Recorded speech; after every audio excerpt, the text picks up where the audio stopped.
گا۔ اللہ فرماتے کلکم راعن وکلکم مسئول عن رعیتہ، نبی کے ذریعے سے ہم تک بھی یہ بات پہنچا دی ہے کہ تم میں کا ہر شخص راعی ہے، تم میں کا ہر شخص چرواہا ہے۔ کیا مطلب؟ یعنی تم میں کا ہر انسان نگراں ہے، اپنے ماتحتوں کا، اپنے گھر والوں کا نگراں ہے، اپنی بیوی بچوں کا نگراں ہے، ان کے بارے میں بھی آپ سے سوال کیا جائے گا۔ یہ قرآن کا اسلوب اور طریقہ ہے، یہ طریقہ ہمیں اللہ سکھا رہا ہے کہ جس طریقے سے تم سے سوال کیا جائے گا تم نے اعمال اچھے کیے ہیں یا برے کیے ہیں، اسی طریقے سے تم سے وہ بھی پوچھا جائے گا کہ تمہارے ماتحت جو انسان رہ رہے تھے، جو تمہارے بیوی بچے تمہارے ماتحت زندگی گزار رہے تھے، آخر ان کا کیا بنا ہے۔ ان ساری چیزوں کے بارے میں بھی اللہ ضرور سوال کرے گا، لیکن آج ان چیزوں کی طرف کوئی توجہ دینے کے لیے تیار نہیں ہے۔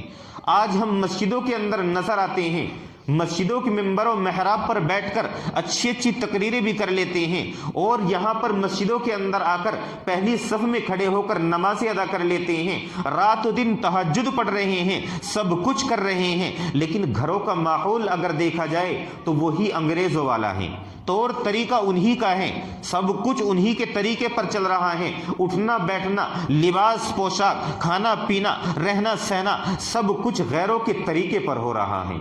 بتاؤ پھر آپ سے نہیں پوچھا جائے گا؟ اللہ ضرور پوچھے گا کہ میں نے تم کو اتنا بہترین انسان دیا تھا، لقد کان لکم فی رسول اللہ اسوۃ حسنہ۔ یہ اللہ فرما رہا ہے کہ تمہارے لیے کامیابی اگر کہیں ہے تو وہ صرف اور صرف محمد عربی صلی اللہ علیہ وسلم کے طریقے میں ہے۔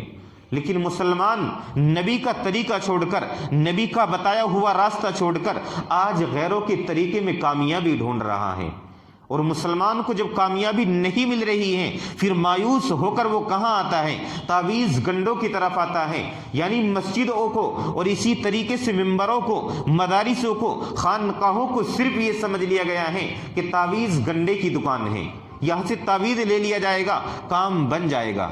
اللہ کے یہاں کیا کوئی تعویذ چل جائے گا؟ اللہ کے یہاں آپ گلے میں 1000 تعویذ لٹکا کر کے پہنچ جانا کہ میں نے فلاں مولوی صاحب سے بھی بنوایا تھا، دارالعلوم دیوبند سے بھی تعویذ لے کر کے آیا تھا، اور فلاں دارالفتہ سے بھی اور فلاں جگہ سے بھی تعویذ لے کر کے آیا تھا، اور وہ سارے تعویذ اپنے گھر والوں کو وصیت کر دینا کہ جب میں مر جاؤں تو میری قبر کے اندر رکھ دینا۔ بتاؤ کیا وہ تعویذ کام آ جائیں گے؟ وہ تعویذ کوئی کام نہیں آئیں گے۔ اگر وہاں کام آئیں گے تو آپ نے جو اعمال کیے ہوں گے، اعمال صالحہ جو آپ نے کیے ہوں گے، نماز روزہ جو آپ نے کیا ہوگا، زکوٰۃ آپ نے دی ہوگی، اسی طریقے سے نمازوں کے لیے آپ نے کوئی وقت نکالا ہوگا، وہ ساری چیزیں کام آئیں گی۔ اور آج انسان